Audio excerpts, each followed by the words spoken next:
नमस्कार दोस्तों, भक्ति कथा चैनल में आप लोग का स्वागत है। दोस्तों, आज मैं श्री दुर्गा सप्तमी का पाठ सुनाने जा रही हूँ। 11वां। तो दोस्तों, आप लोग ध्यान पूर्वक सुनिए। तो दोस्तों, चले हम सुनते हैं। जय माता दी। मैं भुवनेश्वरी देवी का ध्यान करती हूँ। उनके श्री अंगों की आभा प्रभात काल के सूर्य के समान है और मस्तक पर चंद्रमा का मुकुट है। वे उभरे हुए स्तनों और 3 नेत्रों से युक्त है। उनके मुख पर मुस्कान की छटा छाई रहती है और हाथों में वरद अंकुश पास एवं अभय मुद्रा शोभा पाते हैं। ऋषि कहते हैं, देवी के द्वारा वहां महादैत्यपति शुंभ के मारे जाने पर इंद्र आदि देवता अग्नि को आगे करके उन कात्यायनी देवी की स्तुति करने लगे। उस समय अभीष्ट की प्राप्ति होने से उनके मुख कमल दमक उठे और उनके प्रकाश से दिशाएं भी जगमगा उठी थी। देवता बोले, शरणागत की पीड़ा दूर करने वाली देवी हम पर प्रसन्न हो। संपूर्ण जगत की माता प्रसन्न हो। विश्वेश्वरी, विश्व की रक्षा करो। देवी, तुम ही चराचर जगत की अधीश्वरी हो। तुम इस जगत का एकमात्र आधार हो, क्योंकि पृथ्वी रूप में तुम्हारी ही स्थिति है। देवी, तुम्हारा पराक्रम अलंघनीय है। तुम ही जल रूप में स्थित होकर संपूर्ण जगत को तृप्त करती हो। तुम अनंत बल संपन्न वैष्णवी शक्ति हो। इस विश्व की करणभूता परामाया हो। देवी, तुमने इस समस्त जगत को मोहित कर रखा है। तुम्हें प्रसन्न होने पर इस पृथ्वी पर मोक्ष की प्राप्ति कराती हो। देवी, संपूर्ण विद्याएं तुम्हारे ही भिन्न भिन्न स्वरूप है। जगत में जितनी स्त्रियां हैं वे सब तुम्हारी ही मूर्तियां हैं। जगदम्ब, एकमात्र तुमने ही इस विश्व को व्याप्त कर रखा है। तुम्हारी स्तुति क्या हो सकती है। तुम तो स्तवन करने योग्य पदार्थों से परे एवं परावाणी हो। जब तुम सर्वस्वरूपा देवी स्वर्ग तथा मोक्ष प्रदान करने वाली हो, तब इसी रूप में तुम्हारी स्तुति हो गई। तुम्हारी स्तुति के लिए इससे अच्छी उक्तियां और क्या हो सकती है। बुद्धि रूप से सब लोगों के हृदय में विराजमान रहने वाली तथा स्वर्ग एवं मोक्ष प्रदान करने वाली नारायणी देवी, तुम्हें नमस्कार है।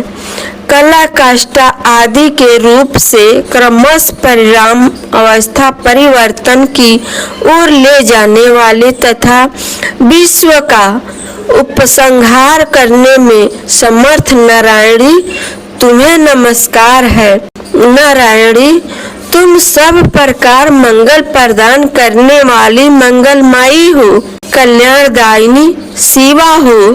सब पुरुषार्थों को सिद्ध करने वाली शरणागत सल्ला 3 नेत्रों वाली एवं गौरी हो। तुम्हें नमस्कार है। तुम सृष्टि पालन और संहार की शक्तिभूता सनातनी देवी, गुणों का आधार तथा सर्वगुणमयी हो। नारायणी, तुम्हें नमस्कार है। शरण में आए हुए दीनों एवं पीड़ितों की रक्षा में संलग्न करने वाली तथा सबकी पीड़ा दूर करने वाली नारायणी देवी, तुम्हें नमस्कार है। नारायणी, तुम ब्रह्माणी का रूप धारण करके हंसों से जूते हुए विमान पर बैठती तथा कुश मिश्रित जल छिड़कती रहती हो। तुम्हें नमस्कार है। महेश्वरी रूप से त्रिशूल, चंद्रमा एवं सर्प को धारण करने वाली तथा महान वृषभाग की पीठ पर बैठने वाली नारायणी देवी, तुम्हें नमस्कार है। मोरों और मुर्गों से घिरी रहने वाली तथा महाशक्ति धारण करने वाली कौमारी रूपा धारिणी निष्पापे नारायणी तुम्हें नमस्कार है। शंख चक्र गदा और सार्ग धनुष रूप उत्तम आयुधों को धारण करने वाली वैष्णवी शक्ति रूपा नारायणी तुम प्रसन्न हो, तुम्हें नमस्कार है। हाथ में भयानक महाचक्र लिए और दाढ़ों पर धरती को उठाए वाराहिणी रूप धारणी कल्याणमयी नारायणी तुम्हें नमस्कार है। भयंकर नरसिंह रूप से दैत्यों के वध के लिए उद्योग करने वाली तथा त्रिभुवन की रक्षा में संलग्न रहने वाली नारायणी तुम्हें नमस्कार है। मस्तक पर किरीट और हाथ में महावज्र धारण करने वाली सहस्त्र नेत्रों के कारण उदित दिखाई देने वाली और वृत्तासुर के प्राणों का अपहरण करने वाली इंद्र शक्ति रूपा नारायणी देवी तुम्हें नमस्कार है। शिव दूती रूप से दैत्यों की महती सेना का संहार करने वाली भयंकर रूप धारण तथा विकट गर्जना करने वाली नारायणी तुम्हें नमस्कार है। दाढ़ों के कारण विकराल मुख वाली मुंड माला से विभूषित मुंड मर्दिनी चामुंडा रूपा नारायणी तुम्हें नमस्कार है। लक्ष्मी लज्जा महाविद्या श्रद्धा पुष्टि स्वधा ध्रुवा महारात्रि तथा महा अविद्या रूपा नारायणी तुम्हें नमस्कार है। मेघा सरस्वती वरा श्रेष्ठा भूति ऐश्वर्य रूपा बाभ्रमी भूरे रंग की अथवा पार्वती तामसी महाकाली नियत स्वयं परायण तथा ईसा सबकी अंधिवस्वरी रूपिणी नारायणी तुम्हें नमस्कार है। सर्वस्वरूपा सर्वेश्वरी तथा सब प्रकार की शक्तियों से संपन्न दिव्य रूपा दुर्गे देवी सब भयों से हमारी रक्षा करो तुम्हें नमस्कार है। कात्यायनी यह तीन लोचनों से विभूषित तुम्हारा सौम्य मुख सब प्रकार से भयों से हमारी रक्षा करे तुम्हें नमस्कार है। भद्रकाली ज्वालाओं के कारण विकराल प्रतीत होने वाला अत्यंत भयंकर और समस्त असुरों का संहार करने वाला तुम्हारा त्रिशूल भय से हमें बचाए तुम्हें नमस्कार है।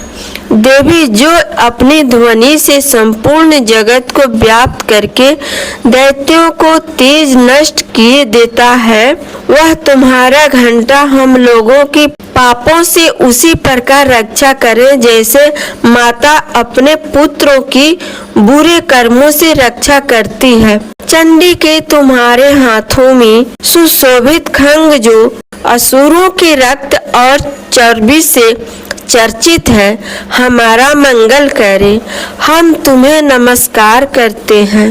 देवी तुम प्रसन्न होने पर रोगों को नष्ट कर देती हो और कुपित होने पर मनवांछित सभी कामनाओं का नाश कर देती हो। जो लोग तुम्हारी शरण में जा चुके हैं उन पर विपत्ति तो आती ही नहीं। तुम्हारी शरण में गए हुए मनुष्य दूसरों को शरण देने वाले हो जाते हैं। देवी अंबिके, तुमने अपने स्वरूप को अनेक भागों में विभक्त करके नाना प्रकार के रूपों से जो इस समय इन धर्मद्रोही महादैत्यों का संहार किया है, वह सब दूसरी कौन कर सकती थी। विद्याओं में ज्ञान को प्रकाशित करने वाली शास्त्रों में तथा आदि वाक्यों वेदों में तुम्हारे सिवा और किसका वर्णन है, तथा तुमको छोड़कर दूसरी कौन ऐसी शक्ति है जो इस विश्व को अज्ञानमय घोर अंधकार से परिपूर्ण ममता रूपी गढ़ में निरंतर भटका रही हो। जहाँ राक्षस, जहाँ भयंकर विष वाले सर्प, जहाँ शत्रु, जहाँ लुटेरों की सेना और जहाँ दावा नल हो, वहाँ तथा मुंद्र के बीच में भी साथ रहकर तुम विश्व की रक्षा करती हो। विश्वेश्वरी, तुम विश्व का पालन करती हो, विश्व रूपा हो, इसलिए संपूर्ण विश्व को धारण करती हो। तुम भगवान शिव विश्वनाथ की भी वंदनीय हो, जो लोग भक्ति पूर्वक तुम्हारे सामने मस्तक झुकाते हैं। वे संपूर्ण विश्व को आश्रय देने वाले होते हैं। देवी प्रसन्न हो, जैसे इस समय असुरों का वध करके तुमने शीघ्र ही हमारी रक्षा की है, उसी प्रकार सदा हमें शत्रुओं के भय से बचाओ। संपूर्ण जगत का पाप नष्ट कर दो और उत्पात एवं पापों के फल स्वरूप प्राप्त होने वाले महामारी आदि बड़े बड़े उपद्रवों को शीघ्र दूर करो। विश्व की पीड़ा दूर करने वाली देवी, हम तुम्हारे चरणों पर पड़े हुए हैं, हम पर प्रसन्न हो। त्रिलोक निवासियों की पूजनीय परमेश्वरी, सब लोगों को वरदान दो। देवी बोली, देवताओं, मैं वर देने को तैयार हूँ। तुम्हारे मन में जिसकी इच्छा हो वह वर मांग लो। संसार के लिए उस उपकार वर को मैं अवश्य दूंगी। देवता बोले, सर्वेश्वरी, तुम इसी प्रकार तीनों लोकों की समस्त बाधाओं को शांत करो और हमारे शत्रुओं का नाश करती रहो। देवी बोली, देवताओं, मनवंतर के 28वें युग में शुंभ और निशुंभ नाम के 2 अन्य महादैत्य उत्पन्न होंगे। तब मैं नंद गोप के घर में उनकी पत्नी यशोदा के गर्भ से अवतरित हो विंध्याचल में जाकर रहूंगी। तब मैं नंद गोप के घर में उनकी पत्नी यशोदा के गर्भ से अवतरण हो विंध्याचल में जाकर रहूंगी और उक्त दोनों असुरों का नाश करूंगी। फिर अत्यंत भयंकर रूप से पृथ्वी पर अवतार ले मैं प्रचित नाम वाले दानवों का वध करूंगी। उन भयंकर महादैत्यों को भक्षण करते समय मेरे दांत अनार के फूल की भांति लाल हो जाएंगे। तब स्वर्ग में देवता और मृत्यु लोक में मनुष्य सदा मेरी स्तुति करते हुए मुझे रक्तदंतिका कहेंगे। फिर जब पृथ्वी पर 100 वर्षों के लिए वर्षा रुक जाएगी और पानी का अभाव हो जाएगा, उस समय मुनियों के स्तवन करने पर मैं पृथ्वी पर अयोनिजा रूप में प्रकट होंगी और 100 नेत्रों से मुनियों को देखूंगी। अतः मनुष्य सदाक्षी इस नाम से मेरा कीर्तन करेंगे। देवताओं, उस समय मैं अपने शरीर से उत्पन्न हुए शाकों द्वारा समस्त संसार का भ्रमण पोषण करूंगी। जब तक वर्षा नहीं होगी तब तक मैं शाक ही सबके प्राणों की रक्षा करेंगे। ऐसा करने के कारण पृथ्वी पर शाकंभरी के नाम से मेरी ख्याति होगी। उसी अवतार में मैं दुर्गम नामक महादैत्य का वध भी करूंगी। इससे मेरा नाम दुर्गा देवी के रूप से प्रसिद्ध होगा। फिर मैं जब भीम रूप धारण करके मुनियों की रक्षा के लिए हिमालय पर रहने वाले राक्षसों का भक्षण करूंगी, उस समय सब मुनि भक्ति से नतमस्तक होकर मेरी स्तुति करेंगे। तब मेरा नाम भीमा देवी के रूप में विख्यात होगा। जब अरुण नामक दैत्य तीनों लोक में भारी उपद्रव मचाएगा, तब मैं तीनों लोकों का हित करने के लिए 6 पैरों वाले असंख्य भ्रमरों का रूप धारण करके उस महादैत्य का वध करूंगी। उस समय सब लोग भ्रामरी के नाम से चारों ओर मेरी स्तुति करेंगे। इस प्रकार जब जब संसार में दानवी बाधा उपस्थित होगी, तब तब अवतार लेकर मैं शत्रुओं का संहार करूंगी। इस प्रकार श्री मार्कंडेय पुराण में सार्वणिक मनवंतर की कथा के अंतर्गत देवी महात्म्य में देवी स्तुति नामक 11वां अध्याय पूरा हुआ। नमस्कार दोस्तों, जय माता दी।